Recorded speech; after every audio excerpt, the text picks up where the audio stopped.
Hello everyone. आज मैं आप सभी के लिए ऐसी रेसिपी लेके आई हूँ जिसे आप अगर ब्रेकफास्ट में खाना चाहें तो ब्रेकफास्ट में खा सकते हैं, लंच में भी एंजॉय कर सकते हैं और डिनर में भी एंजॉय कर सकते हैं। इस रेसिपी को आप चीला कह लीजिए या फिर डोसा कह लीजिए या फिर आप बनाना पिज्ज़ा भी बेहद कह आसान सकते है। हैं और बहुत ही स्वादिष्ट बन कर के तैयार होता है ये रेसिपी। और इस रेसिपी को हम बनाएंगे बेसन और पोहे से। तो चलिए फिर इस रेसिपी को कैसे क्या-क्या बनाना चीज़ें है। हमें लगने वाली हैं इस रेसिपी को बनाने के लिए, तो चलिए फिर देर किस बात की, आज की न्यू रेसिपी शुरू करते हैं।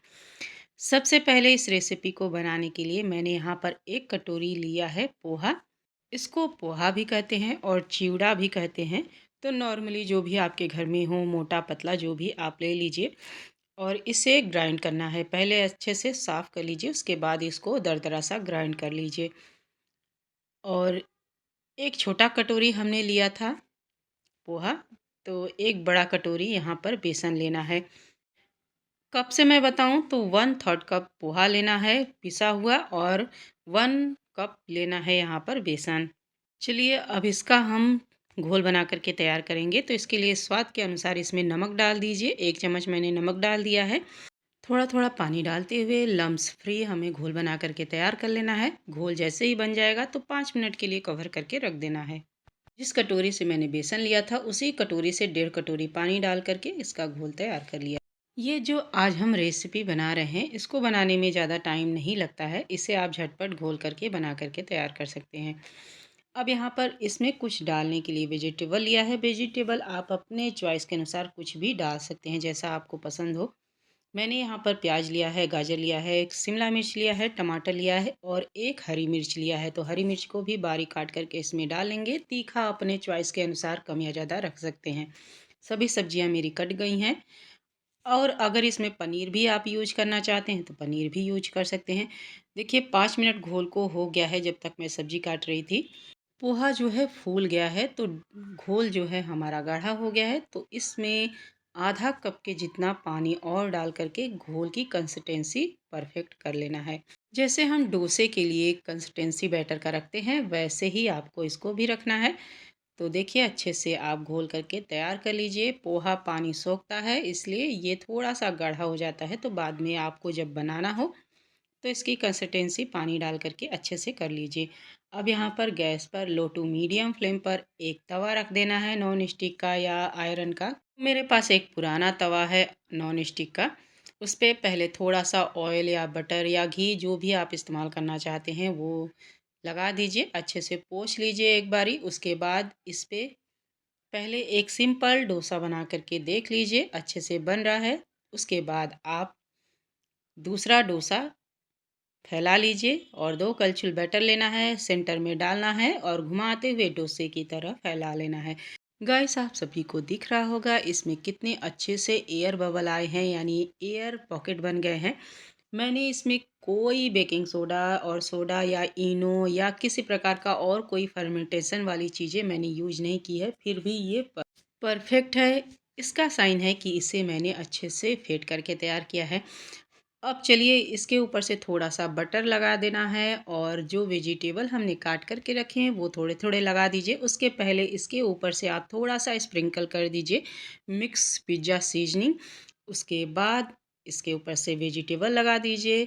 अब यहाँ पर आपकी चॉइस है, आपकी मर्ज़ी है, पनीर डालना चाहते हैं ग्रेट करके तो वो भी डाल सकते हैं और चीज़ डालना चाहते हैं तो चीज़ भी डाल सकते हैं। तो मैं यहाँ पर अपने बच्चों के हिसाब से बना रही हूँ। तो इसके ऊपर से ग्रीन वाली चटनी आप डाल सकते हैं या टोमेटो केचप लगा सकते हैं जो आपकी चॉइस हो और चीज़ इसके ऊपर से ग्रेट कर दीजिए और मिक्स पिज़्ज़ा सीज़निंग इसके ऊपर से स्प्रिंकल कर दीजिए और थोड़ा-सा इसके ऊपर से डाल दीजिए नमक। यानी वेजिटेबल हमने डाला है तो थोड़ा-सा नमक आपको बैलेंस करना पड़ेगा। इसीलिए थोड़ी-सी आप नमक भी डाल सकते हैं और ये चीज़ को ग्रेट कर देना है ऊपर से। तो चीज़ यहाँ पर आप अपने मर्ज़ी के अनुसार कम या ज़्यादा जैसा आपके बच्चों को पसंद हो उसी अनुसार ग्रेट कर दीजिए इसके ऊपर से।